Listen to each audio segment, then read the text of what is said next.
키워드 독해라는 거예요. 이거 뭐냐면요. 한 줄에 한 서너 개 정도의 단어를 읽고 지문을 이해하고 문제를 풀이하는 겁니다.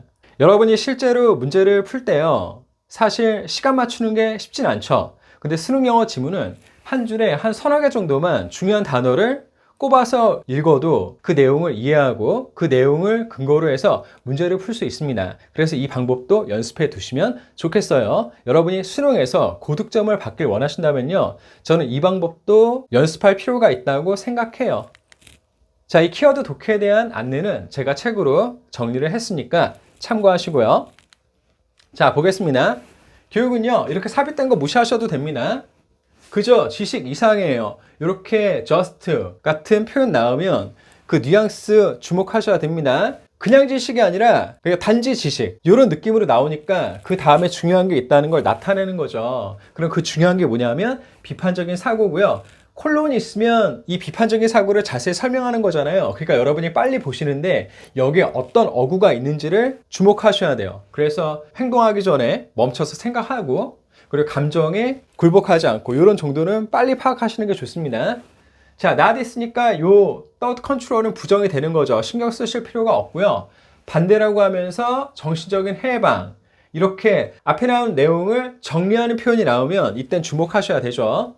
자, 심지어 가장 똑똑한 사람도 이러한 게 있어요. 정신적인 해방엔 불완전하죠. 그래서 내용 정리하면 어떻게 됐어요? 교육은 비판적인 사고를 하는데 그 비판적인 사고는 행동 전에 생각해보고 또 감정에 굴복하지 않고 이거를 정리해서 정신적인 해방이라고 한다 그랬죠. 자, 다음 가봐요. 정신적인 해방을 갖고 있으면 자, 다음에 중요한 내용 나오고 이분이라고 하는 이런 표현도 주목하긴 해야죠.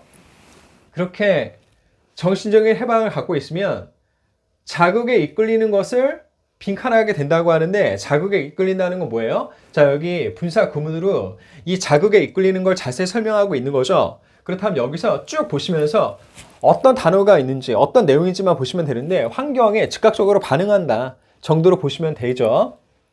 그리고 감정으로 사는 것이 쉽고 그리고 생각은 힘들다라는 얘기를 하고 있어요. 그래서 내용 정리하면요. 심지어 정신적인 해방을 불완전하게라도 갖고 있으면 자극에 이끌리는 것을 빈칸한다고 돼 있는데 이 자극에 이끌린다는 건 본능 감정에 따라 사는 거고 이건 쉽죠. 근데 생각은 어렵죠. 자, 하지만 감정은 지치긴 해요. 단기적인 반응이 나타고 이롭진 않죠. 이롭진 않고요. just as, so 나오면 비교가 되는 거니까 so 다음이 중요하죠.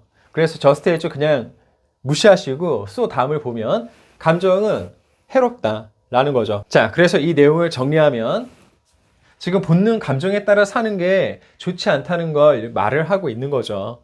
그래서 이 빈칸은 어떤 내용이 들어가는 겁니까? 정신적인 해방을 갖고 있으면 자극에 이끌리는 것으로부터 자유롭게 된다. 이렇게 가는 거죠. 그럼 이제 또 풀 건데요. 여기선 정답의 근거를 보겠습니다. 키워드 독해 이어서 또 문제풀이를 해보는 거예요.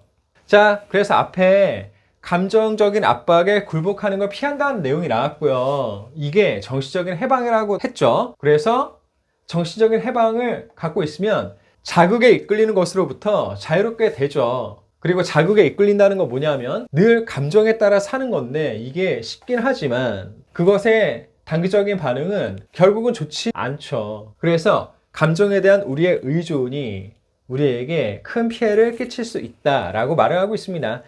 1번이 아닌 이유는 뭡니까? 자극에 이끌리는 삶의 위험을 더 확대하는 게 아니죠. 정신적인 해방을 누리면 그런 위험을 더 낮추겠죠. 그리고 2번은 자극에 이끌리는 것을 그냥 아는 것에 그치는 게 아니었죠. 3번이 아닌 이유는 자극에 이끌리는 걸 받아들이는 게 아니고 또 그런 경험을 하도록 요구하는 것도 아니니까 답은 3번 Freeze a person from the burden이 되겠습니다. 자, 지금은 완전체의 지문을 보시는 거고요. 제가 수능 영어 공부할 때 추천하는 방법이 바로 이겁니다. 빈칸을 넣은 완전체 지문으로 보시면서 왜 빈칸이 이렇게 됐는지를 생각해 보시는 거 꼭 해보도록 하세요. 자, 화면 멈추고 살펴보시죠.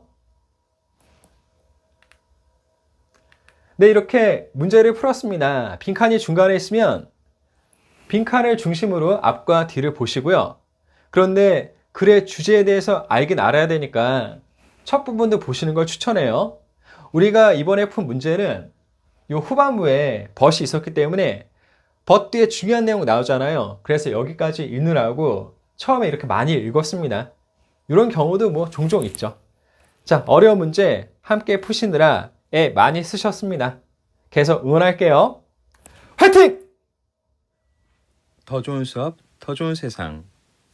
언어를 넘은 치유. 이 꿈에 함께 하셔서 감사드립니다. 그럼 행복하세요. 다음에 또 만나요.